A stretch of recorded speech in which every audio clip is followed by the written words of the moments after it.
जय हिंद दोस्तों, वंदे मातरम।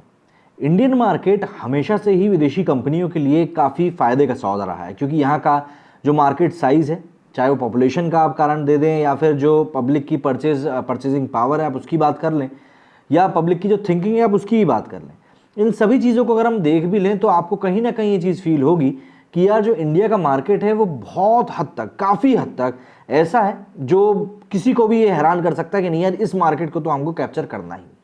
इसीलिए आपने देखा होगा कई सारी बड़ी कंपनीज भारत में निवेश करने के लिए आतुर रहती हैं। अभी टेस्ला के सीईओ एलॉन मस्क भी नितिन गडकरी के साथ बातचीत में थे, इसीलिए क्योंकि वो चाहते थे कि टेस्ला इंडिया में अपनी गाड़ियां बेचे। लेकिन गडकरी साहब ने शर्त ये रख दी कि अगर आपको हमारे यहाँ गाड़ी बेचनी है तो आपको हमारे यहाँ आकर गाड़ी बनानी पड़ेगी, जिससे कि रोजगार भी उत्पन्न हो। ऐसा नहीं कि सिर्फ आप ही कमाएं, थोड़ा हमारे यहाँ के लोगों को फायदा होना चाहिए। तो ऐसे में अब एप्पल ने, जो कि दुनिया भर में समय मंदी का दौर देख रहा है, लेकिन भारत में उसके फोन्स की बिक्री जबर तरीके से चल रही है, उन्होंने क्या कुछ कहा है भारत के इस मार्केट के उभरते हुए मार्केट के बारे में, वो जरा जान लेते। दिग्गज टेक कंपनी एप्पल के सीईओ टिम कुक ने कहा है कि कंपनी ने भारत में दिसंबर तिमाही में अब तक की सबसे ज्यादा कमाई करी। उन्होंने कहा कि भारत में एप्पल साल दर साल मजबूत होता जा रहा है, इसलिए वो कंपनी के व्यापार को लेकर काफी ज्यादा आशान्वित है। टिम कुक ने शुक्रवार को जारी किए गए एक बयान में कहा कि हमने कनाडा, इंडोनेशिया, मैक्सिको, स्पेन, तुर्की और वियतनाम समेत कई बाजारों में रिकॉर्ड कमाई करी है। साथ ही ब्राजील और भारत में दिसंबर तिमाही में रिकॉर्ड कमाई करी। उन्होंने ये भी कहा कि एप्पल ने भारत में दहाई के अंकों में वृद्धि की।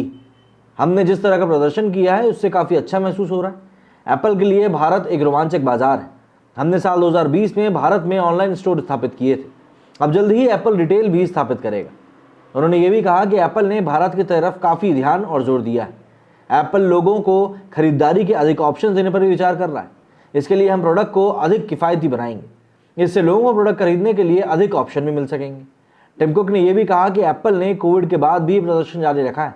यही कारण है कि हम भारत में रिटेल लाकर निवेश कर रहे हैं, वहां ऑनलाइन स्टोर ला रहे हैं। मैं भारत को लेकर बहुत ज़्यादा आशान्वित हूँ। बता दें कि एप्पल ने साल 2022 की आखिरी तिमाही की रिपोर्ट जारी करी। इस रिपोर्ट के अनुसार एप्पल ने आखिरी तिमाही में 117.2 बिलियन डॉलर की कमाई करी। हालांकि ये कमाई पिछले 5 साल की तुलना में 5% कम है। और यही नहीं, बीते 4 सालों में एप्पल की कमाई में पहली बार गिरावट देखने को मिली। वैश्विक बाजार में इस गिरावट के बाद भी भारत जैसे बड़े व्यापारिक देश में रिकॉर्ड कमाई ये दर्शाती है कि भारतीय बाजार दुनिया भर के तमाम विकसित देशों से कहीं ज़्यादा आगे है। और यहाँ के लोग जब खरीदारी करने पे आते हैं तो उनका खरीदारी का लेवल ही अलग होता है। दरअसल इस समय पूरी दुनिया में एक मंदी का दौर चल रहा है। मतलब आप देखिए, जो आप वेबसाइट्स आप समझ सकेंगे, जैसे कि हम बात कर सकते हैं मेटा की, मतलब फेसबुक की, इसके बाद हम गूगल की बात कर सकते हैं, हम ट्विटर की बात कर सकते हैं, इवन स्पेस एक्स भी। ये कुछ ऐसी कंपनीज हैं जहां से भारी भरकम मात्रा में लोगों को निकाला जा रहा है। अमेजोन ने तो करीब करीब 12,000 एम्प्लॉयज़ को निकालने का लक्ष्य बनाया है। बताया यही जा रहा है कि भाई इस समय एक तरह की मंदी चल रही है, जिसमें कि लोगों को ज़्यादा वर्कफोर्स मेंटेन करने में या कंपनीज को ज़्यादा वर्कफोर्स मेंटेन करने में काफ़ी ज़्यादा मुश्किलात का सामना करना पड़ रहा है। और यही एक बड़ा बड़ा कारण बन रहा है इस समय कि भाई ये पब्लिक जो है वो कहीं से कहीं तक भी इस चीज़ को समझ नहीं पा रही है।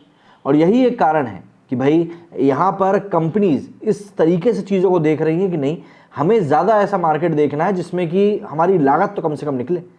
पूरी दुनिया भर के मार्केट में मंदी देखने के बाद में एप्पल भारत में एक उम्मीद भरी निगाह से देख रहा है। क्यों? क्योंकि आखिरी तिमाही में भारत में उसने रिकॉर्ड तोड़ कमाई करी है। और हर कंपनी अपने लिए यही चाहती है कि भाई उसकी कमाई अच्छी हो, बाकी तो फिर सब चलता ही।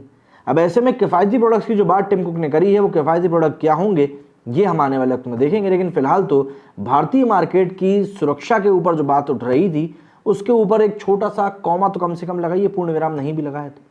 मेरे स्टूडियो फिलहाल इतना ही। जय हिंद, जय भारत।